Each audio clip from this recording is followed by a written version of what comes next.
ഇന്ത്യയുടെ വീരപുത്രൻ അഭിനന്ദൻ വർദ്ധമാന് സ്വന്തം മണ്ണിൽ ഉജ്ജ്വല വരവേൽപ്പാണ് നൽകിയത്.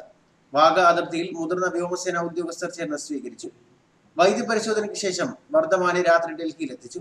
ഉന്നത സൈനിക ഉദ്യോഗസ്ഥരുമായി ഇന്ന് കൂടിക്കാഴ്ച നടത്തുന്ന അദ്ദേഹം പാക് കസ്റ്റഡിയിലെ അനുഭവങ്ങൾ വിശദമായി പറയും.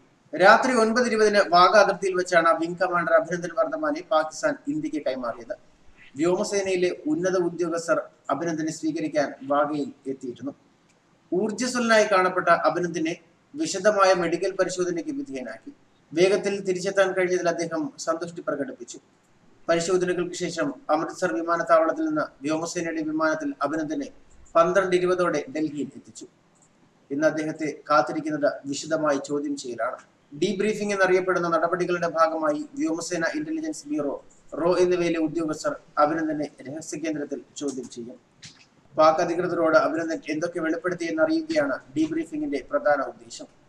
പാക് കസ്റ്റഡിയിലെ അനുഭവങ്ങളും ചോദിച്ചറിയും. ഇതിനുശേഷമാകും അദ്ദേഹം മാധ്യമങ്ങളെ കാണുക.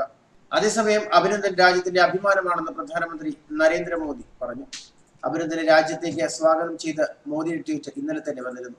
സൈന്യം ഇന്ത്യൻ ജനതയ്ക്ക് പ്രചോദനമെന്നും മോദി പറഞ്ഞിരുന്നു. അഭിനന്ദൻ യുവാക്കൾക്ക് മാതൃകയെന്ന് പ്രതിരോധ മന്ത്രി നിർമ്മല സീതാരാമൻ പറഞ്ഞു.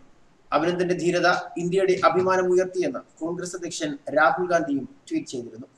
Wing commander Abhinandan Varthaman Indian മണ്ണിൽ കാലുകുത്തിയത് രാത്രി 9:20 പാക് ഉദ്യോഗസ്ഥയ്ക്കൊപ്പം നെഞ്ചുവിരിച്ച് നടന്നെത്തുന്ന അഭിനന്ദന്റെ ദൃശ്യങ്ങൾ പുറത്തു വന്നതോടെ രാജ്യത്തിന് ആശ്വാസമായി. വാഗയിൽ നിന്ന് അഭിനന്ദൻ വർദ്ധമാൻ പുറത്തുവരാൻ മണിക്കൂറുകളായി കാത്തിരിപ്പ് തുടർന്ന ജനതയ്ക്ക് മുന്നിലേക്കാണ് അഭിനന്ദൻ എത്തിയത്. വിംഗ് കമാൻഡർ അഭിനന്ദൻ ധീരനായാണ് ഇന്ത്യയിൽ തിരിച്ചെത്തിയത്. എയർ വൈസ് മാർഷൽമാരും കുടുംബാംഗങ്ങളും വാഗ അതിർത്തിയിൽ അഭിനന്ദനെ സ്വീകരിച്ചു. തുടർന്ന് അമൃത്സറിലേക്ക് കൊണ്ടുപോയ ശേഷം വ്യോമസേന വിമാനത്തിൽ ഡൽഹിയിൽ എത്തിച്ചു. പാക് സൈനിക വിമാനത്തിലാണ് റാവൽപിണ്ടിയിൽ നിന്ന് അഭിനന്ദനെ ലാഹോറിൽ എത്തിച്ചത്. ലാഹോറിൽ ഇന്ത്യൻ നയതന്ത്ര പ്രതിനിധികൾ കൈമാറ്റ രേഖയിൽ ഒപ്പുവച്ചു. വാഗ അതിർത്തിയിലെ സൈനികരുടെ പതിവ് പ്രദർശനമായ ബീറ്റിംഗ് ദ റിട്രീറ്റ് ചടങ്ങുകൾ ഇന്ത്യ ഒഴിവാക്കിയിരുന്നു. അഭിനന്ദനെ വരവേൽക്കാൻ നൂറുകണക്കിന് ആളുകൾ ഇന്ത്യൻ പതാകയുമായി വാഗയിൽ എത്തിയിരുന്നു. 3 പ്രാവശ്യമാണ് പാകിസ്ഥാൻ അഭിനന്ദനെ എത്തിക്കുന്ന സമയം മാറ്റിയത്. ഒടുവിൽ 9:30 അഭിനന്ദൻ ഇന്ത്യൻ മണ്ണിൽ കാലുകുത്തിയത്. ന്യൂസ് ഡെസ്ക് മലയാളി വാർത്ത.